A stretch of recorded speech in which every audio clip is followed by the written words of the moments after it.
Assalamualaikum Ustaz. Assalamualaikum. Ustaz, akhir-akhir ini ayah saya mulai mengikuti Islam liberal. Berikan saya solusi Ustaz agar bisa mengingatkan ayah saya bahwa beliau salah. Terima kasih. Assalamualaikum warahmatullahi wabarakatuh. Baik, pertama saya koreksi, tidak ada Islam liberal. Tidak ada Islam liberal. Yang ada muslimnya yang liberal. Islamnya tetap tidak berubah.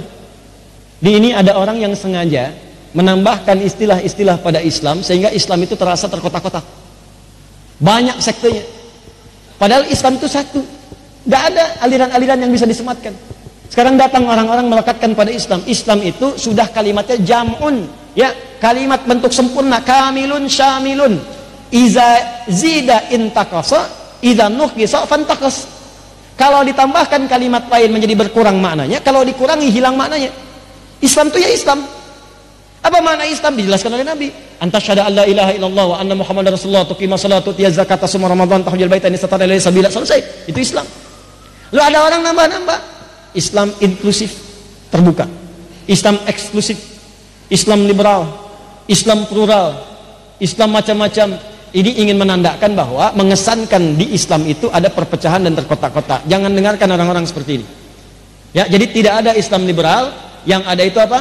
Muslimnya, orangnya yang mengaku muslim tapi punya pemikiran liberal, sehingga pemikiran itu seakan-akan disematkan kepada Islamnya, padahal di Islam tidak ada begitu. Nah, pertama saya ingin katakan, aliran liberal ini aliran yang terlambat lahir di bumi sekarang.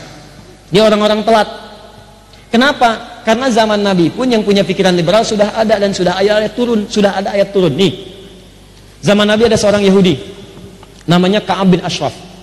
Ka'ab bin al-Ashraf ini seorang Yahudi, punya pemikiran liberal. Bahkan ini ada kesan-kesan pluralisme agama, bukan pluralitas, pluralisme.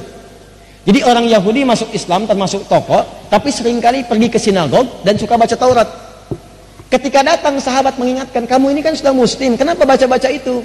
Dan sering pergi ke sana. Apa jawabannya? Perhatikan jawabannya. Kata Ka'ab bin al-Ashraf, Taurat dan Quran itu kan sama-sama wahyu Allah. Bukankah Taurat dikirimkan kepada Musa Nabi? Al-Quran dikirimkan kepada Muhammad SAW, beliau Nabi. Dua-duanya kan wahyu Allah, kenapa saya dilarang? Jadi kalau saya baca ini, baca itu, sama-sama wahyu. Ini pemikirannya sudah pemikiran plural. Datang, kadang ke sinagog, balik, baca ini, baca itu. Dan menyamakan semua agama sama. Sama aja Taurat dengan Quran. Sama aja risalah Musa dengan Muhammad. Ya, padahal dalam hakikat Al-Quran ada keterangan, ada sesuatu yang dirubah di dalamnya.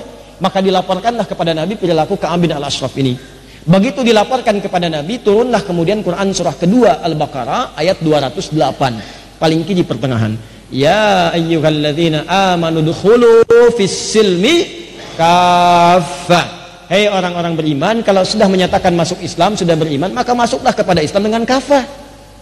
Jangan campur adukan ajaran Islam dengan yang lain-lain. Jangan bawa pemikiran kamu untuk menyimpulkan satu ajaran dalam Islam. Maka keluar kalimat Nabi yang sangat populer. Laukana Musa hayyan. Kalaulah Musa masih hidup sekarang, dia akan meninggalkan ajaran yang dulu dan masuk kepada mengikuti ajaran saya. Karena ajaran Islam penyempurna. Datang dengan risalah yang terakhir, menyempurnakan yang sebelumnya, maka yang sebelumnya diikutkan kepada yang sudah ada. Saya tanya pada Anda, kalau Anda punya rangkuman-rangkuman isi buku, kemudian dibawakan edisi yang paling lengkap, apakah Anda yang baca yang tipis atau Anda baca yang lengkap? Yang tipis ini ada yang lengkap atau tidak? Ada. Makanya orang sering mencari edisi yang paling sempurna. Revisi, edisi paling sempurna. Quran gak ada revisi lagi. Semua ajaran di masa lalu sampai ke Nabi Adam itu ada dalam Al-Quran. Karena itu kalau ada nabi-nabi, kata Nabi Muhammad SAW masih hidup termasuk Musa, tentu dia akan ikut kepada saya dan mengikuti syariat saya. Maka merah padam muka Nabi untuk menunjukkan kekesalan beliau dan meminta kepada Ka'ab bin Ashraf untuk taubat dengan turunnya ayat tadi. Jadi tokoh utama di zaman Nabi yang hadir kemudian membawa aliran liberal dan pluralisme itu ada seorang Yahudi bernama Ka'ab bin Ashraf. Turun ayat, dihentikan ajarannya, dikembalikan kepada Quran, diminta semua orang taubat, kembalilah kemudian kepada ajaran yang benar. Setelah semuanya benar, muncul lagi orang sekarang. Jadi pertanyaan, ini hati-hati pada aliran-aliran semacam ini, ya. Jikalau ada yang mengatakan bertentangan dengan hukum Al-Quran atau hadis, hati-hati. Jangan banyak energi untuk mengikuti. Kata Quran sederhana, Quran surah keempat ayat 140, paling kiri sebelah bawah. Wa qad nazzala 'alaikum fil kitab, telah tetap ketentuan dalam Al-Quran Al-Kitab, an idza sami'tum ayatillahi yukfaru biha. Kalau Anda mendengar ayat-ayat Allah itu sering diingkari, ada yang mengolok-olok, wa yustahza'u biha, atau ngolok-ngolok nih.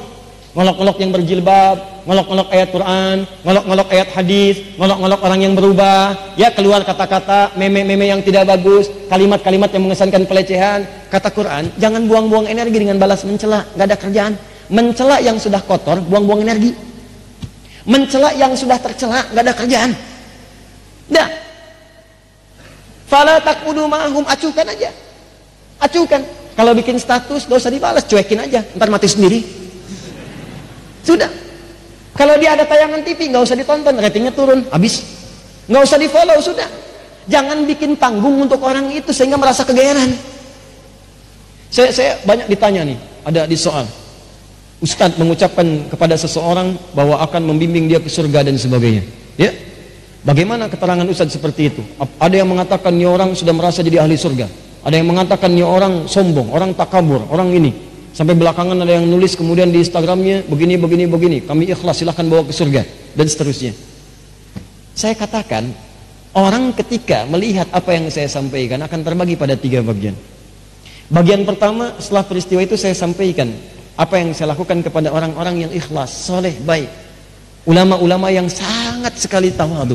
Saya sampaikan, saya baru menyampaikan begini. Apa responnya? Langsung kepada saya dikatakan, Masya Allah, tarhib wa tarhib.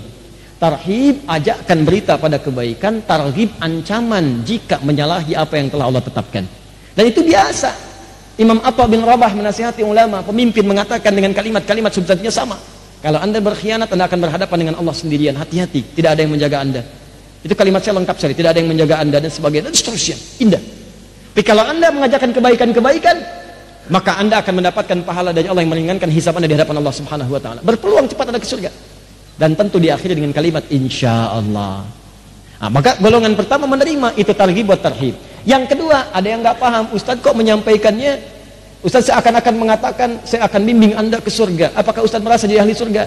Saya katakan, Mas, itu saya mengucapkan di akhir kalimat insya Allah.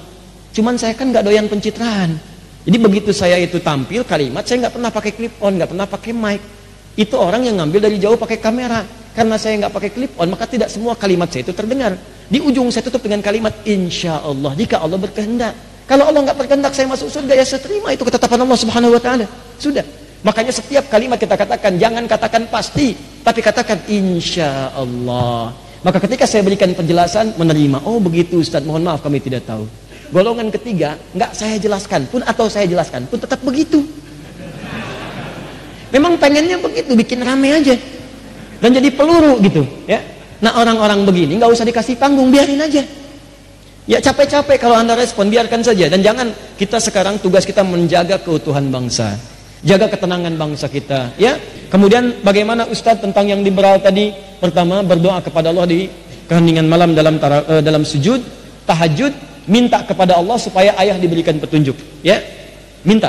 Kemudian yang kedua, hadirkan ceramah-ceramah yang membahas tentang Islam liberal, bahayanya dan seterusnya, buku-bukunya. Saya sarankan beli buku-buku misalnya yang ditulis oleh teman-teman di INSIS.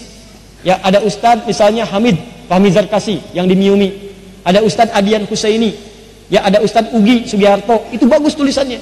Dan itu mencerahkan, objektif, tidak mencela orang tapi memberikan penjelasan objektif tentang pemikiran. Beli buku Mishkat karangan Ustadz Hamid, ya, Fahmi Zarkasi.